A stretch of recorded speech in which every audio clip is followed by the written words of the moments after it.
Қадірлі, құрметті қонақтар, бүгінгі менің баяндамамның тақырыбы Құрбан айт аясындағы исламдағы құрбандық шалу шарттары.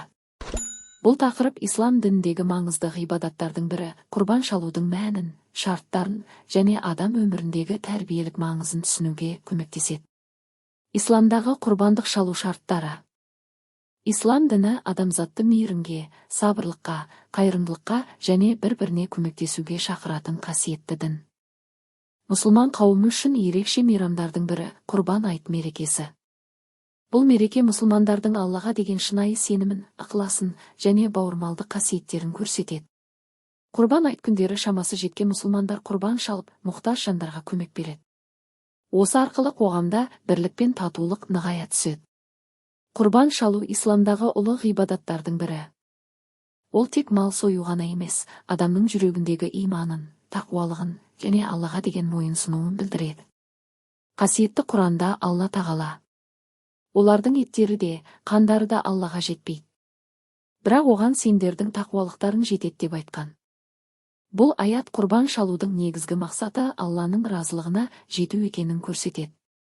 Құрбан шалу тарихы сонау Ибрахим пайғамбардан бастау алады. Алла тағала Ибрахим пайғамбарды сынау үшін ұлы Исмайылды құрбандыққа шалуды бұйырған.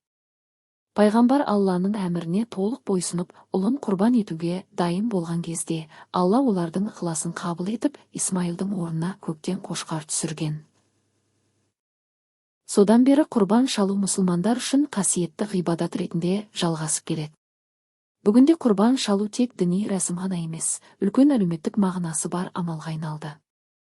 Өйткені құрбандық еті кедей-кепшікке, жетім-жесірге, мұқтаж отбасыларға таратылады. Бұл адамдар арасындағы сүйіспеншілікті арттырып, қоғамдағы мейірімділік пен қамқорлықты күшейтеді. Құрбан шалудың мағынасы. Құрбан сөзі араб тілінен аударғанда жақындау деген мағынаны білдіреді. Яғни мұсылман адам құрбан шалу арқылы Аллаға жақындауды, оның разылығына жетуді көздейді. Бұл ғибадат адамның шынайы сенімін, ықыласын және тақуалығын танытады. Құрбан шалу адамға көптеген рухани тәрбие береді. Біріншіден, ол адамды сараңдықтан арылтып, жомарттыққа үйретеді. Екіншіден, мұқтаж жандарға көмектесуге баулиды. Үшіншіден, адам бойындағы сабырлық пен шүкіршілік қасиеттерін күшейтеді.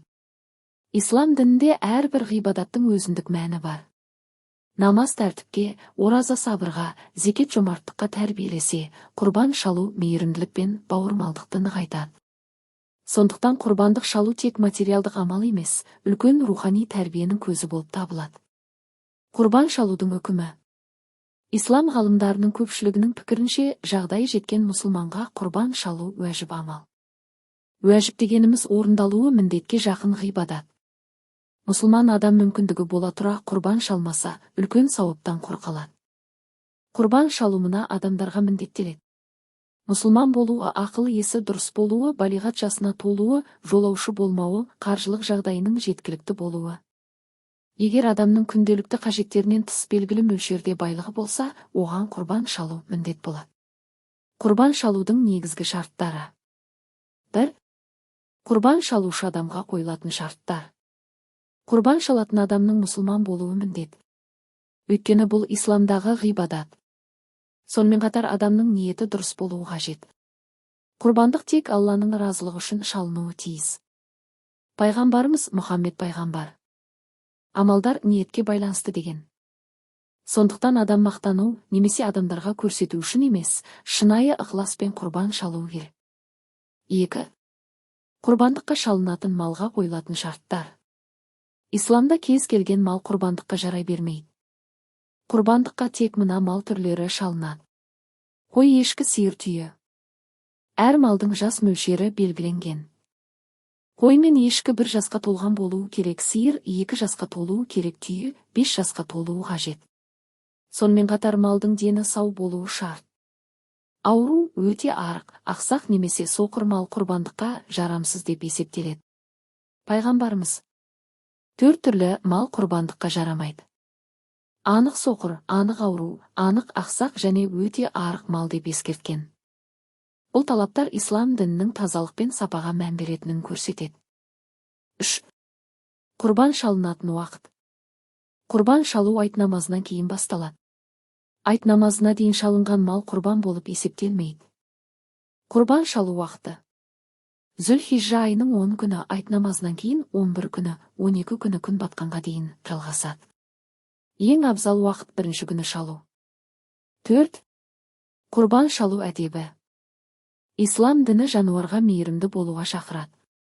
Сондықтан құрбан шалған кезде малға қатыгездік жасауға болмайды. Құрбан шалу кезінде пышақ өткір болуы керек, мал қинамастан тез сойылуы тиіс, басқа малдың көзінше союға болмайды. Бисмиллахи, Аллаху әкбар деп айту қажет. Бұл исламдағы жанашырлық пен рахымдылықтың белгісі. Құрбандық етін тарату. Құрбандық етін 3 бөлікке бөлу мұстахаб амал. 1. Бір бөлігі отбасыға 2. Бір бөлігі туыстар мен көршілерге 3. Бір бөлігі кедейлер мен мұқтаждарға. Бұл қоғамдағы ынтымақ пен қамқорлықты күшейтеді. Қазіргі кезде көптеген адамдар құрбандық етін балалар үйлеріне, қарттар үйлеріне және мұқтаж отбасыларға таратады. Бұл сауапты іс. Құрбан айттың тәрбиелік маңызы. Құрбан айт адамдарды бірлікке шақырады. Бұл мерекеде адамдар бір-бірін кешіріп, реніштерін ұмытады. Туыстар бір-бірінің үйіне барып айттап құттықтайды. Балалар үлкендерден баталады. Жастар үлкендерді құрметтеуге үйренеді. Мұқтаж жандарға көмек беріледі. Сондықтан құрбан айт тек діни мереке ғана емес, адамгершілік пен ізгіліктің мерекесі. Құрбан шалудың қоғамға пайдасы. Құрбан шалу қоғамдағы әлеуметтік теңдікті сақтауға көмектеседі. Бай адамдар кедейлерге көмек береді. Мұқтаж жандар еттен дәм татады. Бұл адамдар арасындағы бауырмалдықты күшейтеді. Қоғамда мейірімділік артады. Қазіргі уақытта қайырымдылық қорлары арқылы да құрбандықтар шалынуда. Бұл көптеген отбасыларға қуаныш сыйлайды. Исламдағы тазалық пен жауапкершілік. Құрбан шалу кезінде тазалық сақтау маңызды. Мал арнайы таза жерде сойылуы керек. Қоршаған ортаға зиян келтірмеу қажет. Бұл ислам дінінің адам денсаулығына және табиғатқа жауапкершілікпен қарайтынын көрсетеді. Қорыта айтқанда, құрбан шалу исламдағы ұлы ғибадаттардың бірі. Ол адамды тақуалыққа, жомарттыққа, мейірімділікке тәрбиелейді. Құрбан айт мерекесі адамдар арасындағы бауырмалдықты арттырып, қоғамдағы бірлікті нығайтады. Исламдағы құрбандық шалу шарттарын білу әрбір мұсылман үшін маңызды. Себебі ғибадат дұрыс орындалса ғана қабыл болады. Сондықтан мұсылман адам құрбан шалудың шарттарын, әдебін және мәнін жақсы түсінуі қажет. Құрбан айт әр шаңыраққа береке, бірлік және қуаныш әкелсін. Алла тағала шалынған құрбандықтарды қабыл етсін. Назар қойып тыңдағандарыңызға рахмет. Баршаңызға құрбан айт мейрамы құтты болсын. Алла тағала елімізге тыныштық, халқымызға амандық, әр отбасына бақ-береке нәсіп етсін. Деніміз сау, бірлігіміз берік болсын. Әумин.